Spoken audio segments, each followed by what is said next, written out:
یہ بتائیے گا جو اس پاکستان کی پاپولیشن جو ہے جو 22 سال سے کم عمر کی ہے، اس ایکسپو کے ذریعے آپ ان کو کیا پیغام دینا چاہتی ہیں، اور جو نئے بچے آ رہے ہیں جو اسکولز میں ہیں جو ارلی ایجوکیشن حاصل کر رہے ہیں ان کے لیے کیا ہے اور آپ کا میسج کیا ہے؟ بسم اللہ الرحمن الرحیم. بہت شکریہ. بہت اہم سوال ہے کیونکہ اس ایکسپو کا مین مقصد اور مین آڈینس جو ہے وہ ینگ بچے اور اسٹوڈنٹس ہیں. 2-3 مقاصد ہیں. ایک تو یہ ہے کہ وہ آئیں اور آ کے دیکھیں کہ پاکستان کی کیپیبلٹی کیا ہے. They need to be confident کہ ان کا ملک، ان کے ملک میں ملٹری کی جتنی انوویشن ہے، جو ہماری چاہے ہمارے اس وقت ہم دیکھ رہے ہیں، آپ اوپر جائیں اسٹارٹ اپس جو ہیں، جو ان کے ساری کنٹریبیوشن ہے، انٹرپرینورشپ ہے، انوویشن ہے، یہ سب کچھ دیکھیں گے تو ان کو انکریجمنٹ بھی ہوگی اور ان کی کیوروسٹی بھی بڑھے گی.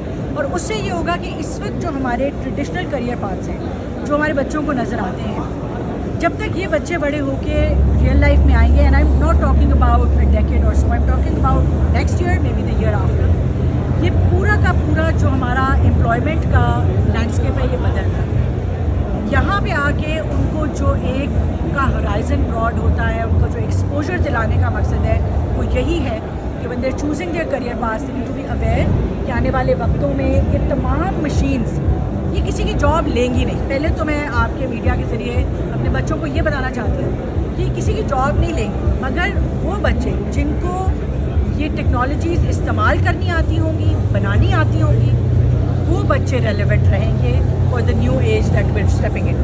گورنمنٹ اس میں اسکالرشپس یا کوئی ان کے لیے اسپیشل پروگرامز وغیرہ؟ ایبسلیوٹلی. پرائم منسٹر نے نیشنل اے آئی انیشیٹو کے اندر اگلے 3 سالوں میں 1 ملین 10 لاکھ لوگوں کو ٹرین کرنے کا پورا پروگرام بنایا ہوا ہے.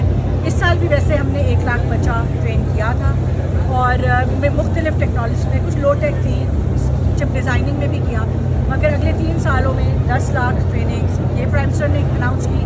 دوسرا 10,000 اسکالرشپس ان اے آئی دنیا میں جہاں پر بھی اچھی یونیورسٹیز میں ملے، ول انشور دیٹ ہیپنس. تیسرا یہ ہے کہ ہماری جتنے بھی اسٹارٹ اپس ہیں ہم نے انشور یہ کرنا ہے کہ ہماری جو ڈیمانڈ جنریشن ہے اس کو ہم کیسے کرتے ہیں، اور اس کے لیے ہماری جتنی انڈسٹری ایسوسیشنز ہیں ان سب کو ہم لے کے آ رہے ہیں. جتنی ڈیمانڈ بڑھے گی اتنی انڈسٹری کی کیپیبلٹی بڑھے گی اور اتنی امپلائمنٹ اویلیبلٹی ہوگی. مگر یہ these are just a few programmes. جو اسٹرکچرل چینج ہے وہ یہ ہے کہ ہم نے پورے ایجوکیشن سسٹم کے اس کے کریکلم کو ہم نے AGC اور NCAC کے ساتھ، نیشنل کمیونٹی کاؤنسل کے ساتھ مل کے ریویو کیا ہے. اور اب ہم پرائمری اینڈ ابو دیکھ رہے ہیں کہ آنے والے وقتوں میں AI کی جو ایجوکیشن ہے وہ ہم نے کیسے انشور کرنی ہے تاکہ یہ نہ ہو کہ یونیورسٹی میں آ کے the first time they getting the exposure. So سارا کریکولم، اب مسئلہ یہ ہے کہ اس وقت ایجلٹی بہت ریکوائرڈ ہے، ٹیکنالوجی گھنٹوں کے حساب سے بدلتی ہے، تو اس کو ہم آپ اسٹرکچرلی انکارپوریٹ کر رہے ہیں کہ وہ ایجلٹی ہم کس طرح لا سکتے ہیں. ایک چھوٹی سی مثال یہ ہے کہ پرائم منسٹر نے ہر CS گریجویٹ کے لیے ایک سرٹیفکیشن مینڈیٹری کر دی. تو جب آپ گریجویٹ کر رہے ہیں، آپ جو بھی لیٹسٹ ٹیکنالوجی ہے اس کی سرٹیفکیشن کرنی ہے، نہیں تو آپ کو ڈگری نہیں ملے گی. اس کا مقصد یہ ہے کہ آپ کے پاس ایک کور اسکل ضرور ہونا چاہیے تاکہ آپ کی امپلائبلٹی انشور ہو سکے. لاسٹ 10 سیکنڈز میں پیرنٹس کے لیے کیا میسج ہے؟ دیکھیے، پیرنٹس کے لیے میرا یہی میسج ہے کہ some of the parents are young, some of us are not very young. ہمیں اپنے بچوں کو آج وہ فریڈم دینے کی ضرورت ہے. دے نو بیٹر.